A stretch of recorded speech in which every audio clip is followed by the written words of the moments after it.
Welcome back. അപ്പോൾ നമ്മുടെ പുതിയ വീഡിയോ എന്ന് പറയുന്നത് കേരള സിലബസിലെ ക്ലാസ് 9th മാത്സിലെ ചാപ്റ്റർ 4 ന്യൂ നമ്പേഴ്സ് എന്നുള്ള ചാപ്റ്ററാണ്. നമുക്ക് നോക്കാം. നോക്കൂ, നമ്മൾ ഏതൊക്കെ നമ്പേഴ്സിനെ കുറിച്ച് പഠിച്ചിട്ടുണ്ട് നമുക്കറിയാം. നോക്കിയാൽ 1, 2, 3 എന്ന് പറഞ്ഞാൽ നമ്മളിങ്ങനെ കൗണ്ട് ചെയ്യുന്ന നമ്പേഴ്സിനെ എന്ത് പേരിട്ടാണ് വിളിക്കുക? നാച്ചുറൽ നമ്പേഴ്സ് അല്ലേ? നാച്ചുറൽ നമ്പേഴ്സ് എന്ന് പേരിട്ട് വിളിക്കുന്നു. ഓക്കെ, ഇനി അതേപോലെ 0 സ്റ്റാർട്ട് ചെയ്തത് എന്ന് വെച്ചാൽ 1, 2, 3 ഇപ്പോൾ നമ്മൾ 0 ആഡ് ചെയ്തിട്ടില്ലല്ലോ. 0യിൽ നിന്ന് ആഡ് ചെയ്യുന്നത് 0, 1, 2, 3 ഈ നമ്പേഴ്സിനെ നമ്മൾ എന്തെന്ന് വിളിക്കും? ഹോൾ നമ്പേഴ്സ് എന്ന് വിളിക്കുന്നു അല്ലേ? Whole numbers. ഇനി എന്താ പറയുന്നത്? ഡെസിമൽ നമ്പേഴ്സ് ഉണ്ട്, അല്ലെങ്കിൽ ഫ്രാക്ഷൻസ് ഉണ്ട്. ഫ്രാക്ഷൻസ് എങ്ങനെയാണ് എഴുതുന്നത്? P/Q ഫോമിൽ എഴുതുന്ന എല്ലാ നമ്പേഴ്സിനെയും തന്നെയും നമ്മൾ ഫ്രാക്ഷൻസ് എന്ന് വിളിക്കുന്നു. ഇനി ഇതിനെ തന്നെ നമ്മൾ ഡിവൈഡ് ചെയ്തിട്ട് ഡെസിമൽ ഫോമിൽ അല്ലേ, പോയിൻ്റ് ഇട്ടിട്ട് 0, 6 അങ്ങനെ എഴുതുന്ന എല്ലാ നമ്പേഴ്സിനെയും എന്തെന്ന് വിളിക്കും? ഡെസിമൽസ് എന്ന് വിളിക്കും. അതേപോലെ നെഗറ്റീവ് നമ്പേഴ്സ് അല്ലേ, -3, -2, -1, 0, 1, 2, 3 ഈ നമ്പേഴ്സിനെയൊക്കെ നമ്മൾ എന്താ വിളിക്കുക? ഇൻറ്റിജേഴ്സ് എന്ന് വിളിക്കും അല്ലേ? എന്ന് വെച്ചാൽ നെഗറ്റീവ് നമ്പേഴ്സും 0യും പോസിറ്റീവ് നമ്പേഴ്സും കൂടി ചേർന്ന് വരുന്ന നമ്പേഴ്സിനെയെല്ലാം ഇൻറ്റിജേഴ്സ് എന്ന് വിളിക്കും. അപ്പോൾ ഈ നമ്പേഴ്സിനെ കുറിച്ചെല്ലാം നമുക്ക് ചെറിയ ക്ലാസ്സുകളിൽ തന്നെ അറിയാം. ഇനി നമ്മൾ പറയുന്നത് എന്താണെന്നറിയോ? റൂട്ട് നോക്കുക, റൂട്ട് സ്ക്വയേഴ്സ് നോക്കുക. നോക്കൂ, 1 സ്ക്വയർ എന്ന് പറഞ്ഞാൽ എന്താ? 1 ആണ് അല്ലേ? 2 സ്ക്വയർ എന്ന് പറഞ്ഞാൽ എത്രയാ? 4 ആണ്. 3 സ്ക്വയർ എന്ന് പറഞ്ഞാൽ എത്രയാ? 9 അല്ലേ? Then 4 square equal to 60. നോക്കൂ, അപ്പോൾ നമ്മൾ പറഞ്ഞു 1 സ്ക്വയർ എന്ന് പറയുന്നത് 1 ആണ്, 2 സ്ക്വയർ 4, 3 സ്ക്വയർ 9, 4 സ്ക്വയർ 60. ഇനി നമുക്ക് തിരിച്ച് ഇതിനെ സ്ക്വയർ റൂട്ട് എടുക്കണം. √1 അല്ലേ? √1 എന്ന് പറഞ്ഞാൽ തന്നെയാണ് കിട്ടുക? 1 ആണ്. √4 എന്ന് ഇടുകയാണെങ്കിലോ 2 ആണ് ആൻസർ കിട്ടുക അല്ലേ? √9 ആണെങ്കിൽ 3, √16 ആണെങ്കിൽ 4. നോക്കൂ, ഇനി തിരിച്ച് നമ്മൾ ഈ ഗ്യാപ്പ് ഇവിടെ നോക്കിയേ, ഈ ലൈൻ നമ്പേഴ്സ് കിട്ടിയിട്ടുള്ളതിൽ 1ഉം 4ഉം ആണല്ലേ. ഇതിനിടയിൽ എന്തുണ്ട്? 2ഉം 3ഉം വന്നിട്ടില്ല അല്ലേ? 2 ഇല്ല, 3ഉം ഇല്ല അല്ലേ? അപ്പോൾ √2ന് ഏത് വാല്യൂ ആണ്, √3ന് ഏത് വാല്യൂ ആണെന്നുള്ളത് കണ്ടെത്തുകയാണ്. അതാണ് മെയിനായിട്ട് ഈ ലെസണിൽ നമ്മൾ പഠിക്കുന്നത്. ഇപ്പം നോക്കൂ, നമ്മുടെ ടെക്സ്റ്റ് ബുക്കിൽ ഒരു ചെറിയ സ്ക്വയറും ഒരു വലിയ സ്ക്വയറും തന്നിട്ടുണ്ട് അല്ലേ? ഒരു യെല്ലോ സ്ക്വയർ തന്നിട്ടുണ്ട്, അതിൻ്റെ കൂടെ തന്നെ ഒരു ബ്ലൂ സ്ക്വയർ. ആ ബ്ലൂ സ്ക്വയറിൻ്റെ പ്രത്യേകത എന്താ? യെല്ലോ സ്ക്വയറിൻ്റെ ഡയഗണലായിട്ടുള്ള ഭാഗത്ത് നിന്ന് ആ ഭാഗമാണെന്ത്? അതിൻ്റെ 4 സൈഡ്സ്, അതിൻ്റെ മെഷർമെൻറ്റ് എന്ന് പറയുന്നത്. ഓക്കെ, അപ്പോൾ ഇവിടെ എന്താ പറഞ്ഞിട്ടുള്ളത്? A small square and A large one drone on its diagonal. ഇനി ചെറുതിന് എന്തെന്നാ പറയണത്? 1 മീറ്റർ ആണ് എന്ന് ഇരിക്കട്ടെ, ഇതിൻ്റെ സൈഡ് എന്ന് പറയുന്നത് 1 മീറ്റർ ആണെന്ന് ഇരിക്കട്ടെ. 2 അല്ലേ? സ്ക്വയറിൻ്റെ പ്രത്യേകത എന്താ? 4 സൈഡ്സും ഈക്വൽ ആയിരിക്കും. അപ്പോൾ 4 സൈഡ്സും 1 ആണെങ്കിൽ ഈ ഡയഗണൽ എത്രയാണെന്ന് കണ്ടുപിടിക്കാൻ എന്താ ചെയ്യുക? നമുക്കറിയാം, പൈത്തഗോറസ് തിയറം അല്ലേ? പൈത്തഗോറസ് തിയറം അനുസരിച്ച് എന്താ ചെയ്യുക? √1 square plus 1 square base square plus hypotenuse square അല്ലേ, ഈക്വൽ ടു എത്ര കിട്ടുക? √1 സ്ക്വയർ പ്ലസ് 1 സ്ക്വയർ, 1 സ്ക്വയർ 1, ഇവിടെയും 1 സ്ക്വയർ 1, 1 + 1 2, √2 എന്ന് കിട്ടും. അപ്പോൾ അതിനർത്ഥം എന്താ? ഈ സൈഡ് 2 ആണെന്ന് കിട്ടി, ശരിയല്ലേ? അപ്പോൾ പൈത്തഗോറസ് തിയറം അനുസരിച്ച് നമുക്ക് കിട്ടിയത് എന്താ? √2 ആണ്. ക്ലിയർ? ഇനി നമുക്കറിയാവുന്ന കാര്യം എന്താണ്?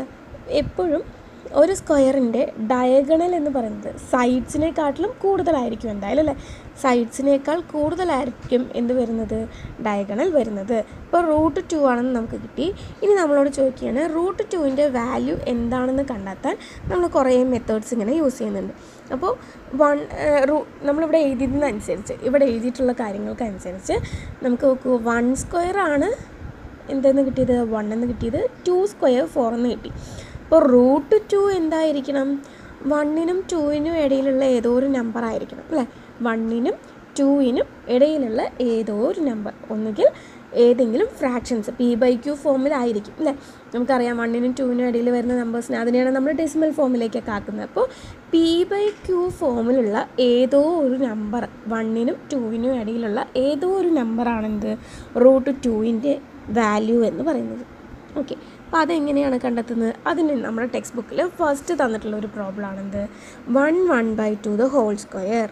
ഓക്കെ, നമ്മൾ നേരത്തെ 1 സ്ക്വയർ ചെയ്തപ്പോൾ 1 സ്ക്വയർ 1, 2 സ്ക്വയർ 4 കിട്ടിയല്ലോ. അപ്പോൾ 1/2 ദ ഹോൾ സ്ക്വയർ ചെയ്യുമ്പോൾ നമുക്ക് എന്ത് കിട്ടണം? 2 കിട്ടുകയാണെങ്കിൽ നമുക്കതിൻ്റെ വാല്യൂ ആയിട്ട് എടുക്കാം അല്ലേ. അപ്പോൾ നോക്കൂ, 1/2 ദ ഹോൾ സ്ക്വയർ നമുക്ക് ചെയ്ത് നോക്കാം. 1/2 the whole square equal to ഈ 1/2 എന്ന് എഴുതുന്നത് എന്തിനെയാണ്? 1 + 1/2 ദ ഹോൾ സ്ക്വയർ ആണല്ലേ. a + b ദ ഹോൾ സ്ക്വയറിനെയാണ് നമ്മൾ ഇങ്ങനെ എഴുതുന്നത്. അപ്പോൾ a + b the whole square ആണെങ്കിൽ നമുക്കിതിനെ ഇക്വേഷൻ എങ്ങനെ എഴുതാം? a സ്ക്വയർ + 2 × a × b അല്ലേ plus 1/2 the whole square equal to 1 square 2 2 എന്താവും? കട്ട് ചെയ്ത് പോകും അല്ലേ. അപ്പോൾ 1 സ്ക്വയർ + 1 + 1 സ്ക്വയർ 1 തന്നെയാണ്. 2 സ്ക്വയർ എന്താണ്? 4. Then 1 square 1 + 1 + 1/4 equal to 2 + 1/4 is equal to 2 1/4. നോക്കൂ, നമുക്ക് 2-നേക്കാൾ വലിയൊരു നമ്പറാണ് കിട്ടിയത്. 2 1/4 എന്ന് പറയുന്നത് എന്ന് വെച്ചാൽ 2.25 എന്നാണ് പറയുന്നത് അല്ലേ, 2 അല്ല. അപ്പോൾ എന്ത് മനസ്സിലായി? 1 1/2 അല്ല, അല്ലെങ്കിൽ ഇതിൻ്റെ ഡെസിമൽ ഫോം 1/2 അല്ല എന്ന് പറയുമ്പോൾ ഇതിൻ്റെ ഡെസിമൽ എങ്ങനെയാണ്? 1.5 അല്ലേ. 1.5ന് കൃത്യമായിട്ട് നമുക്ക് എന്ത് തരാൻ കിട്ടുന്നില്ല? √2 അല്ലെങ്കിൽ 2 എന്നൊരു വാല്യൂ തരാനായിട്ട് കിട്ടുന്നില്ല. അതുകൊണ്ട് തന്നെ 1.5 എന്തല്ല? √2ൻ്റെ വാല്യൂ അല്ല എന്ന് മനസ്സിലായി. ഇതിൽ നിന്ന് നമുക്ക് എന്താ മനസ്സിലായത്? √2ന് കൃത്യമായിട്ടൊരു വാല്യൂ ഇല്ല. p/q എന്ന ഫോമിൽ എഴുതുമ്പോൾ അതിന് കൃത്യമായിട്ട് √2 എന്ന വാല്യൂ തരാൻ മാത്രമുള്ള സംഖ്യകളില്ല. ഇത് നമുക്ക് വെറുതെ വാക്കാൽ പറഞ്ഞാൽ പോലെ നമുക്ക് എന്ത് ചെയ്യണം? അതിനെ പ്രൂവ് ചെയ്യണം. ആ പ്രൂഫ് സെക്ഷനാണ് എങ്ങനെ പറയാം നമുക്ക്? നമ്മൾ നേരത്തെ പറഞ്ഞല്ലോ 1/4 പറഞ്ഞിരുന്നു അല്ലേ. അപ്പോൾ 1/4 എടുത്തപ്പോൾ 1/2 എടുത്തപ്പോൾ എന്താണ് കിട്ടിയത്? 2-നേക്കാൾ വലിയൊരു സംഖ്യയാണ് കിട്ടിയത് അല്ലേ. അപ്പോൾ നമുക്ക് എന്ത് നോക്കാം? 1.5 അല്ല എന്ന് നമുക്ക് മനസ്സിലായി. 1/2 നോക്കിയപ്പോൾ എന്താണ്? 2-നേക്കാൾ വലിയൊരു വാല്യൂ കിട്ടിയത്. അപ്പോൾ 1.4 വെച്ച് നമുക്ക് ചെയ്ത് നോക്കാം. തൊട്ട് താഴെയുള്ള ഒരു നമ്പർ വെച്ച് നോക്കുമ്പോൾ 2 കിട്ടുന്നുണ്ടോ എന്ന് നോക്കാം. ഓക്കെ, 1.4 ചെയ്യണമെങ്കിൽ അതിൻ്റെ p/q വാല്യൂ അല്ലെങ്കിൽ അതിൻ്റെ ഫ്രാക്ഷൻ എന്ന് പറയുന്നത് എന്താണ്?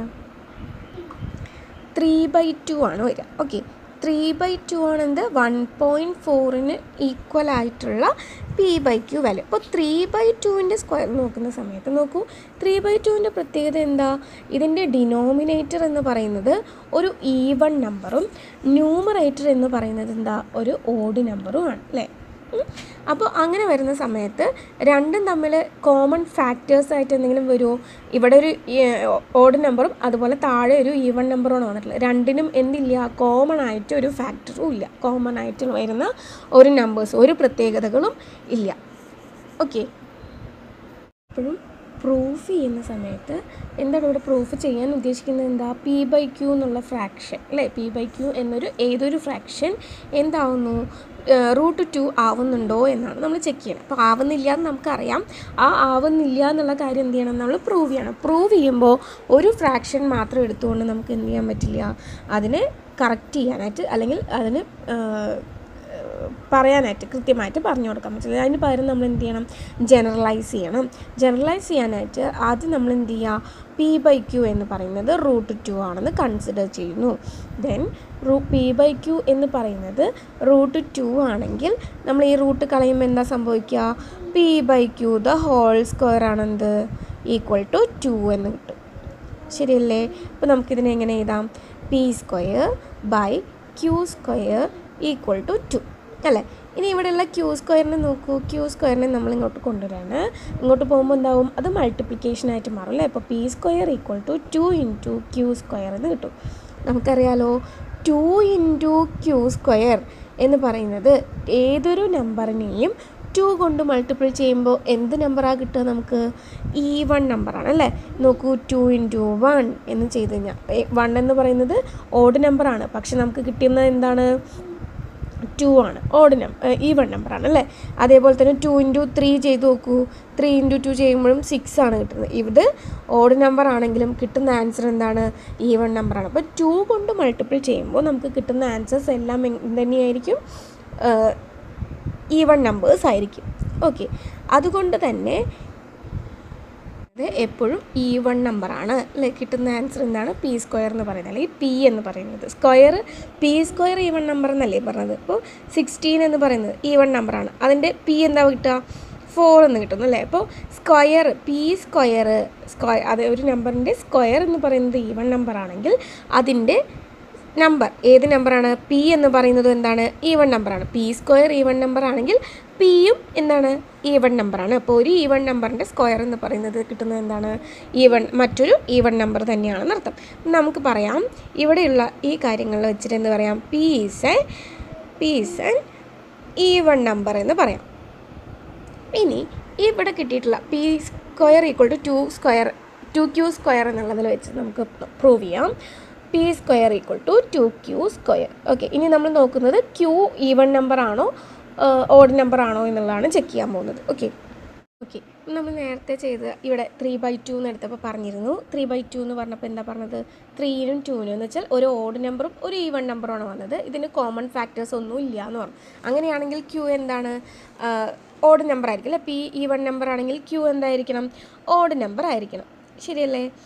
അപ്പോൾ p² = 2q² എന്നുള്ളതിനെ നമുക്ക് എന്തെഴുതാം? p² എന്ന് വെച്ചാൽ p എന്താണെന്നാണ് പറഞ്ഞത്? ഈവൺ നമ്പർ ആണെന്ന് നമ്മൾ നേരത്തെ കണ്ടെത്തിയിരുന്നു. അങ്ങനെയാണെങ്കിൽ ഈവൺ നമ്പർ ആണെങ്കിൽ നമുക്ക് 2ൻ്റെ മൾട്ടിപ്പിൾസ് ആയിട്ട് എഴുതാൻ പറ്റില്ലേ? ഇപ്പോൾ p എന്ന് പറയുന്നത് 4 ആണെന്ന് ഇരിക്കട്ടെ. ഇപ്പോൾ 2 × 2 എന്ന് നമുക്ക് എഴുതാം അല്ലേ. p എന്ന് പറയുന്നത് ഈവൺ നമ്പർ ആണ്. അപ്പോൾ 4 ആണെങ്കിൽ നമുക്ക് എങ്ങനെ എഴുതാം? 2ൻ്റെ മൾട്ടിപ്പിൾസ് ആയിട്ട് എഴുതാൻ പറ്റും. ഈവൺ നമ്പർ ആണെങ്കിൽ അപ്പോൾ 4 ആണെങ്കിൽ 2 × 4 എന്ന് എഴുതാം. 6 ആണെങ്കിൽ 2 × 3 എന്ന് എഴുതാം. അങ്ങനെ അപ്പോൾ p എന്ന് പറയുന്നത് ഒരു ഈവൺ നമ്പർ ആയതുകൊണ്ട് നമ്മൾ ജസ്റ്റ് അസ്യൂം ചെയ്യാണ് 2k ആണ്. p = 2k ആണെന്ന് പറയുന്നു. അങ്ങനെയാണെങ്കിൽ നമുക്ക് ഈ ഇക്വേഷൻ എങ്ങനെ മാറ്റി എഴുതാം? 2k² = 2q² എന്ന് എഴുതാം. ഇതിനെ സ്ക്വയർ എടുക്കുമ്പോൾ എന്താ ചെയ്യുക? 4k² = 2q². then ഇവിടെ കോമൺ ആയിട്ട് എന്താ ഉള്ളത്? 2 ഉണ്ട് അല്ലേ. അപ്പോൾ 2ൻ്റെ ഫാക്ടേഴ്സാണ്. അപ്പോൾ നമുക്ക് എന്ത് ചെയ്യാം? രണ്ടിടത്തും 2 കൊണ്ട് ഡിവൈഡ് ചെയ്യുകയാണെങ്കിൽ 2k² = q² എന്ന് കിട്ടുന്നു. നോക്കൂ, നമ്മൾ നേരത്തെ ഇവിടെ പറഞ്ഞിരുന്നു 2q² = p², അല്ലെങ്കിൽ p² = 2q² വന്നപ്പോൾ എന്താ പറഞ്ഞത്? 2 കൊണ്ട് മൾട്ടിപ്പിൾ ചെയ്യുമ്പോൾ അല്ലേ, 2 കൊണ്ട് മൾട്ടിപ്പിൾ ചെയ്യുന്ന ഏതൊരു നമ്പറിൻ്റെയും ആൻസർ എന്തായിട്ട് വരും? ഈവൺ നമ്പർ ആയിരിക്കുമെന്ന് പറഞ്ഞിരുന്നു.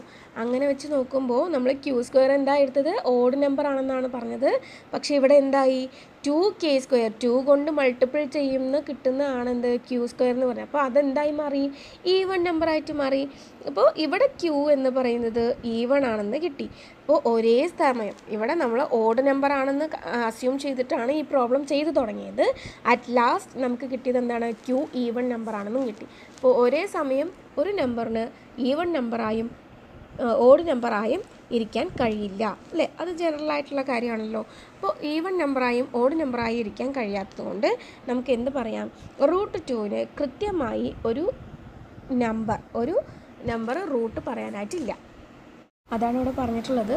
The square of any fraction is not 2. അപ്പോൾ ഒരു ഫ്രാക്ഷനും എന്താവുന്നില്ല? 2 ആവുന്നില്ല. 2 എന്ന ആൻസർ തരുന്നില്ല. ദ സ്ക്വയർ ഓഫ് ഒരു ഫ്രാക്ഷൻ്റെയും സ്ക്വയർ നമുക്ക് എന്ത് കിട്ടുന്നില്ല? ആൻസർ 2 എന്ന് കിട്ടുന്നില്ല. ഓക്കെ, അടുത്തൊരു കാര്യം പറഞ്ഞിട്ടുള്ളത് എന്താ? ദ ഡയഗണൽ ഓഫ് ഈ square of side 1 cannot be expressed as A fraction. നോക്കൂ, എക്സാമ്പിൾ പറയാം. ഒരു സ്ക്വയർ തന്നിട്ടുണ്ട് അല്ലേ. അതിൻ്റെ സൈഡ് എന്ന് പറയുന്നത് 1 മീറ്റർ ആണെന്ന് പറഞ്ഞു. അപ്പോൾ അതിൻ്റെ ഡയഗണൽ നമ്മൾ നേരത്തെ പറഞ്ഞിരുന്നു. ഡയഗണൽ കണ്ടെത്തുമ്പോൾ എന്താണ് ചെയ്യേണ്ടത്? ഹൈപ്പോട്ടന്യൂസ് കാണുന്നതാണ് ഇതാണല്ലേ, പൈത്തഗോറസ് തിയറമാണ് ചെയ്യേണ്ടത്. √1² + 1² എന്ന് പറയുന്നത് എന്തെന്നാണ് കിട്ടുന്നത്? √2 എന്നാണ് കിട്ടുന്നത്. അതൊരിക്കലും എന്താവില്ല? ഒരു ഫ്രാക്ഷൻ ആവില്ല. √2 നമുക്ക് ഒരിക്കലും ഒരു ഫ്രാക്ഷനായിട്ട് എഴുതാൻ കഴിയുന്നില്ല. അത് ഇപ്പോൾ നമ്മൾ കണ്ടെത്തിയ കാര്യമുണ്ടല്ലോ, അതിനെ തന്നെയാണ് എന്ത് പറയുന്നത്, ഈ സെൻറ്റൻസിൽ പറഞ്ഞിട്ടുള്ളത്, അല്ലെങ്കിൽ ഈ തിയറത്തിൽ പറഞ്ഞിട്ടുള്ളത്, the diagonal of A square, ഒരു സ്ക്വയറിൻ്റെയും ഡയഗണലിനെയും നമുക്ക് എന്ത് ചെയ്യാൻ പറ്റില്ല, അതിൻ്റെ സ്ക്വയറിനെ നമുക്ക് എന്ത് ചെയ്യാൻ പറ്റില്ല, cannot be expressed as a ഫ്രാക്ഷനായിട്ട് നമുക്ക് എഴുതാൻ p/q ഫോമിൽ എഴുതാനായിട്ട് കഴിയുന്നില്ല. ക്ലിയർ?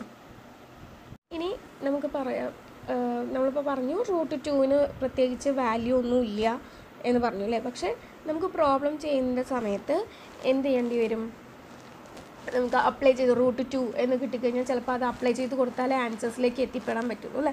അങ്ങനെയുള്ള സാഹചര്യങ്ങളിൽ നമ്മൾ യൂസ് ചെയ്യുന്നത് അപ്രോക്സിമേറ്റ് ആയിട്ടുള്ള വാല്യൂ ആണ്. നമ്മൾ നേരത്തെ ചെയ്തപ്പോൾ കിട്ടിയില്ലേ 3/2 എന്നുള്ളത്, എന്ന് വെച്ചാൽ 1/4, 3/2 എന്നുള്ള വാല്യൂ 1.4 എന്ന് പറയുന്നത്.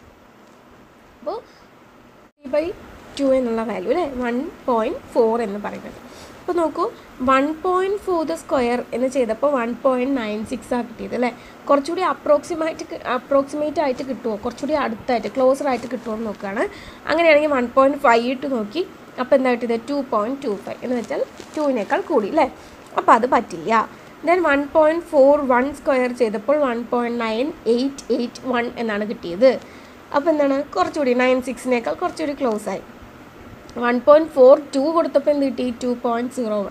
അങ്ങനെ നമ്മൾ ഓരോ നമ്പേഴ്സും ആഡ് ചെയ്ത് നോക്കുന്ന സമയത്ത് അപ്രോക്സിമേറ്റ് ആയിട്ട് കിട്ടുന്നത് 2 അടുത്ത് വരുന്ന നമ്പേഴ്സാണെന്ത് ഇതെല്ലാം. ഇപ്പോൾ 1.4 അല്ലെങ്കിൽ 1.41, 1.414, 1.4142 എന്നുള്ളതൊക്കെ എന്താണ് 2 ക്ലോസറായിട്ട് വരുന്നത്. പക്ഷെ ഒരിക്കലും എന്തായിട്ട് കിട്ടുന്നില്ല, 2 ആയിട്ട് കിട്ടുന്നില്ല.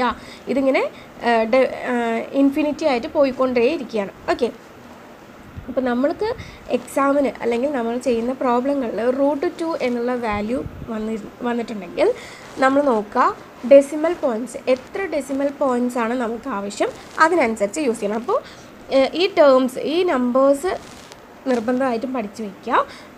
ഏതെങ്കിലും ഒന്ന് 4142 എന്നുള്ളത് പഠിച്ചു വയ്ക്കുന്നതായിരിക്കും നല്ലത്. അപ്പോൾ ഒരു ഡെസിമൽ പോയിൻ്റാണ് വേണമെന്നുണ്ടെങ്കിൽ 1.4 യൂസ് ചെയ്താൽ മതി. 2 എണ്ണം വേണമെങ്കിൽ 1.41 യൂസ് ചെയ്യുക. 3 എണ്ണം ആണെങ്കിൽ 1.414 അങ്ങനെ. ഓക്കെ, അപ്പോൾ ഈ ടേംസ് ബൈ ഹാർട്ട് ചെയ്ത് പഠിച്ചു വയ്ക്കുകയാണ് വേണ്ടത്. ഓക്കെ, അപ്പോൾ √2 കാര്യങ്ങൾ നമ്മൾ പറഞ്ഞല്ലോ 1.4, 1.41 ഒക്കെയാണെന്ന്. അതേപോലെ തന്നെ √3 വാല്യൂ ആണ് 1.7, 1.73, 1.732 എന്ന് പറയുന്നത്. √2 = 1.73205 എന്ന് പറഞ്ഞിട്ട് ഇങ്ങനെ കണ്ടിന്യൂസ് ആയിട്ട് പോവുകയാണ് ചെയ്യുക, ഇൻഫിനിറ്റി ആയിട്ട്. അപ്പോൾ നമ്മൾ എന്ത് ചെയ്യും, √3 നമ്മൾ പ്രോബ്ലം ചെയ്യുന്ന സമയത്ത് √3 വാല്യൂ കൊടുക്കേണ്ടി വന്നു കഴിഞ്ഞാൽ എത്ര ഡെസിമൽ പോയിൻറ്റ്സ് വേണോ അതിനനുസരിച്ച് എടുത്ത് യൂസ് ചെയ്യുക. 1.7320, മാക്സിമം 3 ഒക്കെ വേണ്ടി വരുള്ളൂ, 3 ഡെസിമൽ പോയിൻറ്റ്സ് ഒക്കെ വേണ്ടി വരുള്ളൂ. അത് രണ്ടും ബൈ ഹാർട്ട് ചെയ്ത് പഠിച്ചു വയ്ക്കാം. ഓക്കെ.